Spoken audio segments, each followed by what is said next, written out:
여러분 어린 시절에 흙이나 모래를 가지고 집짓기 놀이를 하신 적이 있으십니까?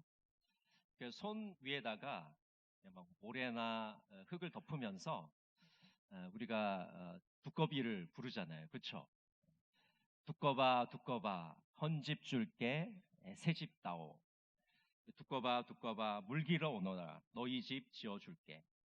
두꺼봐 두꺼봐 너희 집에 불났다 쇠스랑 가지고 뚫레 오너라. 어린 시절 친구들과 놀던 기억을 되돌아보면 참 그 시절이 참 귀하고 마음이 따뜻해집니다. 시간이 많이 흘렀지만 언제나 그 시절로 돌아가고 싶은 마음이 우리에게 남겨져 있습니다. 두꺼비한테 헌집을 주고 새 집을 얻는 재미가 쏠쏠했지요. 모래 장난을 할 때는 우리들은 무엇이든지 만들 수 있는 그런 존재가 됩니다. 그래서 내가 좋아하는 모양대로 모래로 뭐 건물을 만들든 어떤 물건을 만들 수가 있고요. 또 내가 이제 실증이 나면 또 허물고 또 새로운 것을 만들 수가 있습니다. 모래 장난을 하는 그 시간만큼은 이 세상의 어떤 뭐 도예가나 토기장에 못지않은 그런 절대적인 존재가 되는 것이죠. 오늘 본문에 보면 예레미야 예언자의 상징 행위가 나타나 있습니다. 이 상징 행위라는 것은 어떤 거냐면 하나님께서 말씀으로 우리에게 하나님의 뜻을 전달하기도 하지만 때로는 행동 그 자체만으로 우리에게 분명한 메시지를 전할 때가 있으신 것이죠. 예레미야 13장에 보면 이런 상징 행위가 나타나 있습니다. 하나님이 예레미야에게 배띠를 사라고 그러잖아요. 그래서 배띠를 차서 이렇게 허리에 차고 있는데 이제 유브라다에 가서 그것을 바위틈에 숨겨두라고 합니다. 이런 모든 일련의 행동들이 하나님이 예레미야를 통해서 하나님의 분명한 메시지를 이스라엘 백성들에게 주고 계시는 것이죠. 예레미야는 오늘 또 다른 상징 행위를 하게 됩니다. 그것은 뭐냐 하면 하나님께서 토기장이의 집에 가라고 하는 명령이죠. 그래서 그 명령대로 예레미야는 이제 토기장이의 집에 가게 됩니다. 토기장이의 집에 가서 그 토기장이가 토기를 만드는 과정을 살피게 돼요. 여러분, 토기장이는 어떻게 토기를 만듭니까? 자기가 원하는 대로 자기 뜻대로 토기를 만들죠. 그래서 자기가 좋아하는 스타일, 모양대로 토기를 빚습니다. 그리고 마음에 안 들면 언제든지 그 토기를 깨트려 버리는 것이죠. 오늘 예레미야 18장 4절을 우리 같이 한번 읽어볼까요? 진흙으로 만든 그릇이 토기장이의 손에서 터짐에 그가 그것으로 자기 의견에 좋은 대로 다른 그릇을 만들더라. 이 토기장이들이 어떤 토기를 만들 때 그릇을 만들면서 이것이 이제 망가지게 되면은 또 이제 흙을 뭉쳐서 자기 뜻대로 좋은 것을 만들곤 합니다. 이렇게 토기장이가 그릇을 만드는 과정을 살펴보면 우리는 분명한 한 가지 사실을 깨닫게 되는데 그것은 이 진흙이나 그릇은 자기를 만드는 자, 토기장이에게 대들 수 없다는 것입니다. 이사야 45장 9절도 이렇게 말씀합니다. 질그릇 조각 중 한 조각 같은 자가 자기를 지으신 이와 더불어 다툴진대 화 있을진저 진흙이 토기장이에게 너는 무엇을 만드느냐 또 내가 만든 것이 그는 손이 없다 말할 수 있겠느냐. 여러분, 진흙은 만들어진 그릇은 자기를 만든 토기장이와 싸울 수 없습니다. 다툴 수 없습니다. 아니 왜 그렇게 나를 만들었냐고 이야기할 수 없어요. 아니 그렇게도 솜씨가 없어? 이렇게 말할 수가 없다는 거죠. 이 토기와 진흙은 토기장이에게 대항할 수가 없는 것입니다. 그렇기 때문에 토기장이신 하나님께서도 이 절대 주권을 가지고 계신 주권자이십니다. 우리 6절 말씀을 같이 한번 읽어볼까요? 여호와의 말씀이니라 이스라엘 족속아 이 토기장이가 하는 것 같이 내가 등이 너희에게 행하지 못하겠느냐. 이스라엘 족속아 진흙이 토기장이의 손에 있음같이 너희가 내 손에 있느니라. 이스라엘 백성들이 하나님의 손에 있다는 것입니다. 하나님께서 이스라엘 백성들을 다스리고 지배하신다고 말씀하고 있습니다. 시편 115편 3절은 이렇게 말씀합니다. 오직 우리 하나님은 하늘에 계셔서 원하시는 모든 것을 행하셨나이다. 주권자이신 하나님은 모든 것을 마음대로 할 수 있는 분이십니다. 하나님은 언제나 누구에게나 무엇이든지 행할 수 있는 권리와 권능을 가지고 계신 분입니다. 하나님은 권리를 가지고 계십니다. 영원부터 존재하시며 영원까지 계시는 분이에요. 하나님은 이 사회에 필요한 제도를 만들 수 있는 분입니다.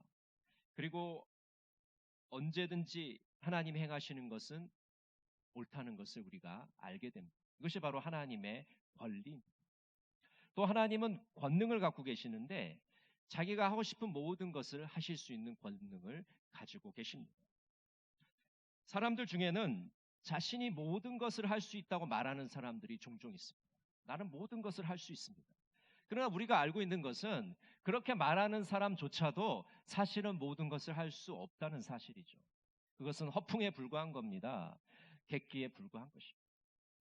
하나님만이, 주권자이신 하나님만이 모든 것을 하실 수 있는 그런 권리와 권능을 가지고 있다는 것을 우리가 고백하게 되는 것입니다. 주권자이신 하나님은 온 세계를 자기 뜻대로 통치하십니다. 이 자연 만물을 자기의 마음대로 운행하십니다. 피조물을 다스리시고 자연을 통치하십니다. 하나님께서 주권자이심을 말하려면 우리는 하나님께서 창조자이심을 고백하지 않을 수 없습니다. 여러분, 창세기 1장 1절에 보면 태초에 하나님이 천지를 창조하시느니라고 말씀하고 있습니다. 여러분, 이 창세기 1장 1절의 말씀이 얼마나 중요한 말씀입니까? 우리 신앙생활의 기초를 얻는 그런 말씀입니다. 그래서 창세기부터 계시록까지의 모든 내용들이 이 창세기 1장 1절의 고백 위에 세워져 있는 겁니다. 하나님이 창조주 하나님임을 우리가 고백하지 않으면 우리는 주권자이신 하나님을 고백할 수 없고 구원자이신 하나님을 만날 수 없는 것이죠. 하나님께서 만물을 만드셨습니다 라고 고백할 때 우리는 비로소 하나님께서 창조주이시고 또 주권자이시고 나아가서는 우리의 구원자이심을 고백하지 않을 수 없습니다. 창조주 하나님은 우리에게 많은 것들을 베풀어 주십니다.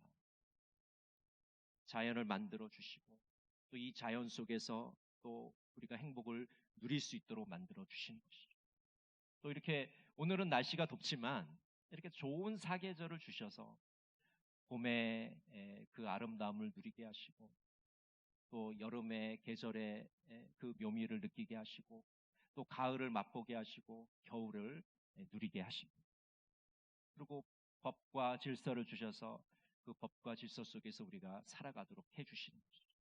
또 재능을 주시고 또 직업을 주셔서 그 사회 속에서 한 사회인으로서 살아가게 우리들에게 은총을 베풀어 주십니다. 오늘 우리는 토기장의 모습을 통해서 이 창조주이시며 주권자이신 하나님의 모습을 발견하게 됩니다. 토기장이신 하나님은 어떤 마음가짐으로 우리를 빚으실까요? 오늘 두 가지를 함께 살펴보려고 합니다. 첫 번째로 토기장이신 하나님은 사랑으로 우리를 빚으십니다. 여러분, 하나님께서 우리를 빚으실 때는 손수 우리를 친히 빚으시는 겁니다. 남에게 이것을 맡기지 않으셔요. 사랑과 정성을 다해서 수고를 다해서 그릇을 빚으십니다. 그래서 우리 한 사람 한 사람은 하나님의 작품인 것이죠. 우리 이사야 43장 1절을 같이 한번 읽어보겠습니다. 그러나 이제 야곱아, 너를 창조하신 주님께서 말씀하신다. 이스라엘아, 너를 지으신 주님께서 말씀하신다. 내가 너를 속량하였으니 두려워하지 말아라. 내가 너를 지명하여 불렀으니 너는 나의 것이다.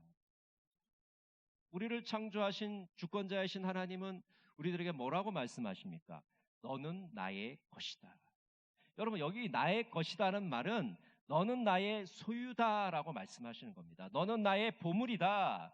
내가 너를 가장 아름답게 최고의 걸작품으로 만들었다고 말씀하고 있는 것입니다. 그래서 우리 한 사람 한 사람은 하나님의 걸작품인 것이죠. 민트 그린이라는 이 CCM 그룹이 있는데요. 이 그룹의 노래 중에 Song of Songs라는 그런 노래가 있어요. 가사는 이와 같습니다. 봐봐, 하늘엔 태양만 있는 건 아니잖아. 찬란한 별, 은은한 달빛 너무 소중해. 다른 누군가가 되려고 할 필요는 없어. 비교할 수 없는 단 하나. 봐봐, 내 속에 태양보다 뜨거운 열정이, 별빛보다 달빛보다 더 찬란한 눈빛. 다른 누군가가 되려고 할 필요는 없어. 비교할 수 없는 단 하나. 너는 걸작품, 너는 걸작품, 너는 걸작품. 다른 것과 비교할 수 없는 단 하나의 걸작품으로 우리를 만들어 주신 것입니다. 우리가 하나님의 손 안에 있을 때 가장 멋지게 우리를 만들어 주시고 빚어 주십니다. 오늘 우리 옆에 있는 분들을 한번 바라보시면서 너무 멋지십니다. 한번 이렇게 인사 한번 나눠보실까요? 너무 멋지십니다. 한번 인사 한번 나누시죠.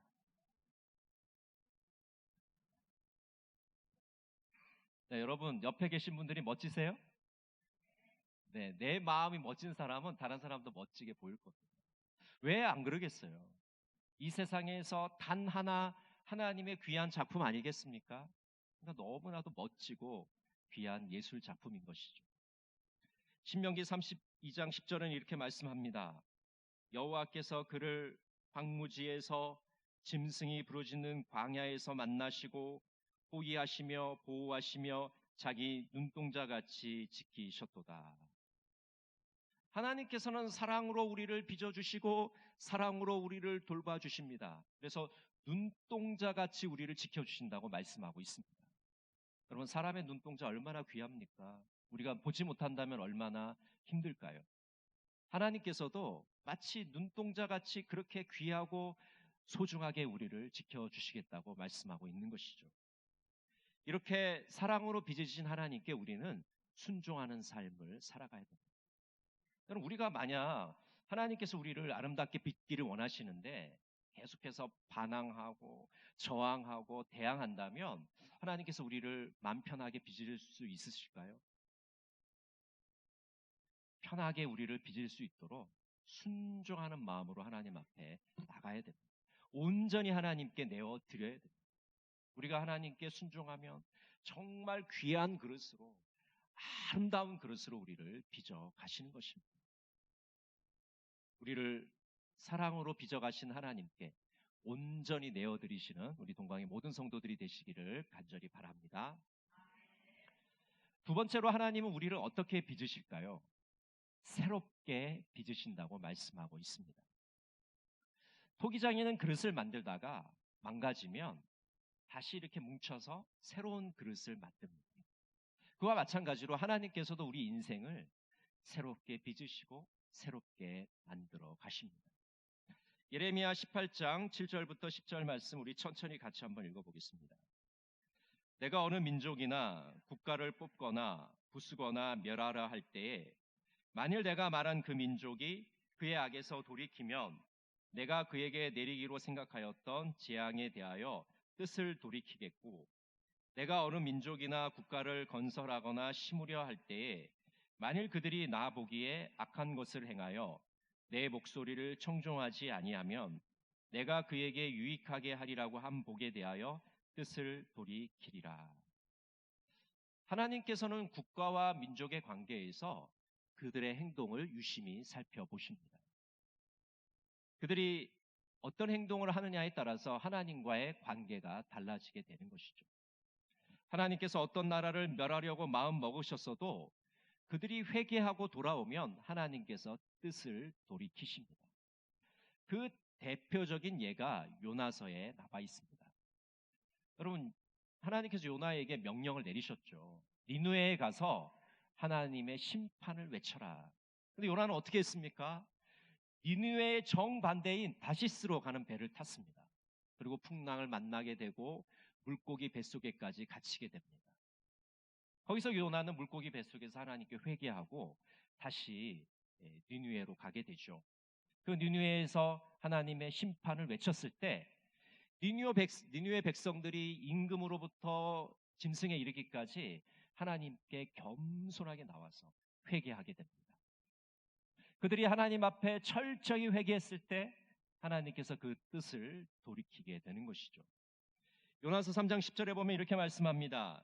하나님이 그들의 행한 것 곧 그 악한 길에서 돌이켜 떠난 것을 보시고 하나님이 뜻을 돌이키사 그들에게 내리리라고 말씀하신 재앙을 내리지 아니하시니라. 니느웨를 심판하시기로 마음 먹으셨지만 니느웨 백성들이 뜻을 돌이켰기 때문에, 회개했기 때문에 하나님께서도 재앙을 그들에게 내리지 않으신 것이죠. 여러분, 반대의 경우도 있습니다.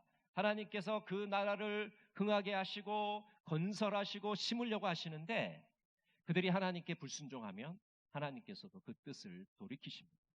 그들이 악을 행하게 되면 하나님께서 그들을 심판하시는 것이죠. 에스겔 33장 18절은 이렇게 말씀합니다. 만일 의인이 돌이켜 그 공의에서 떠나 죄악을 범하면 그가 그 가운데서 죽을 것이고, 하나님이 아무리 이 사람을, 이 나라를, 국가를 흥하게 하려고 했어도 그들이 하나님을 거역하고 악을 행하게 되면 하나님께서 심판하시게 되는 것입니다. 국가도 마찬가지고 개인의 삶도 마찬가지입니다. 우리 한 사람 한 사람의 삶도 하나님께 순종하는 자에게 하나님께서 복을 내리시고 불순종하는 자를 하나님께서 심판하시는 것입니다. 이처럼 하나님께서는 우리가 회개하면 뜻을 돌이키십니다. 우리를 새롭게 빚어 가십니다. 재생공장 예수라는 그런 시가 있습니다. 이 시에는 이렇게 노래합니다. 쓸모없다 버려져 끝나는 줄 알았는데 분리하고 모아져 다시 태어나는 것을 보았습니다. 재생공장을 통해 손가락질 당하고 온갖 욕먹는 인생들이 다시 태어나는 것도 보았습니다. 예수님을 통해 언젠가 우리도 그 공장 다녀온 적 있지요. 아, 감사여라. 재생 전문이신 예수여. 그럼 얼마나 재밌는 시입니까? 예수님을 재생 공장이라고 합니다. 예수님을 재생 전문가라고 말씀합니다. 그럼 그렇지 않습니까? 예수님이야말로 재생 공장 아닙니까? 재생 전문 아니십니까? 우리 한 사람 한 사람도 주님께서 재생해 주셨잖아요.